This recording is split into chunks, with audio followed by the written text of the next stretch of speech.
شیر و شکر ہونا، یعنی شیر کا مطلب کیا ہوتا ہے؟ دودھ. دودھ میں جیسے شکر مل جاتی ہے، گھل مل جانا. بعض لوگ انتہائی خوش اخلاق ہوتے ہیں، جلد شیر و شکر ہو جاتے ہیں. آنکھوں میں دھول جھونکنا، یعنی بیوقوف بنانا، دھوکہ دینا. ڈاکو پولیس کی آنکھوں میں دھول جھونک کر فرار ہو گئے. باغ باغ ہونا، یعنی بہت زیادہ خوش ہونا. کئی سالوں بعد میری سہیلی سے میری ملاقات ہوئی، سچ دل باغ باغ ہو گیا. رونگٹے کھڑے ہونا، یعنی بہت زیادہ ڈرنا. بارش کے درمیان تیز بجلی کی کڑک سے آمنہ کے رونگٹے کھڑے ہو گئے.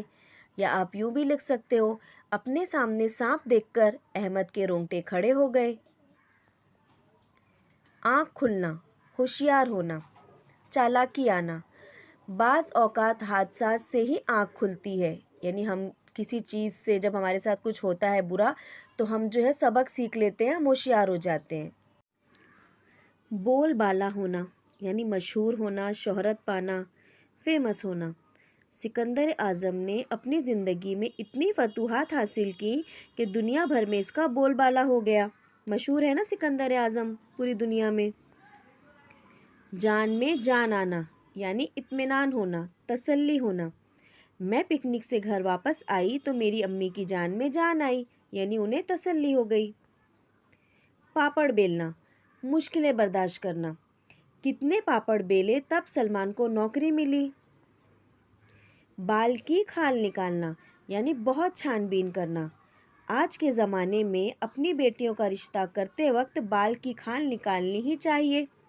یا آپ یوں بھی لکھ سکتی ہے کہ کچھ خواتین کی عادت ہوتی ہے کہ وہ بازار سے سامان خریدتے وقت سامان کی بال کی کھال نکالتی ہیں، یعنی اس سامان کی پوری ڈیٹیل حاصل کرتی ہیں.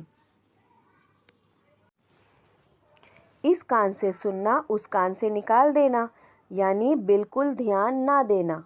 میرا بھائی میری امی کی ہر نصیحت اس کان سے سن کر اس کان سے نکال دیتا ہے. آستین کا سانپ ہونا، یعنی دوستی کے پردے میں دشمنی کرنا. کئی بار ہم جس پر بھروسہ کرتے ہیں وہی ہماری آستین کا سانپ نکلتے ہیں.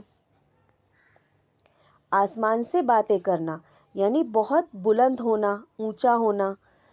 شہروں میں عمارتیں آسمان سے باتیں کرتی ہیں. اپنا راگ الاپنا، یعنی اپنی ہی کہے جانا، سامنے والے کی کچھ نہ سننا. کچھ خواتین کی عادت ہوتی ہے کہ وہ اپنا ہی راگ الاپتی ہیں. اپنے پیروں پر کلہاڑی مارنا، یعنی اپنا نقصان خود کرنا. اچھی خاصی نوکری چھوڑ کر چچا نے اپنے پیروں پر کلہاڑی مار لی. اپنے پاؤں پر کھڑے ہونا، یعنی اپنی ذمہ داری خود سنبھالنا. اکبر کو نوکری مل گئی، اب وہ اپنے پاؤں پر کھڑا ہے.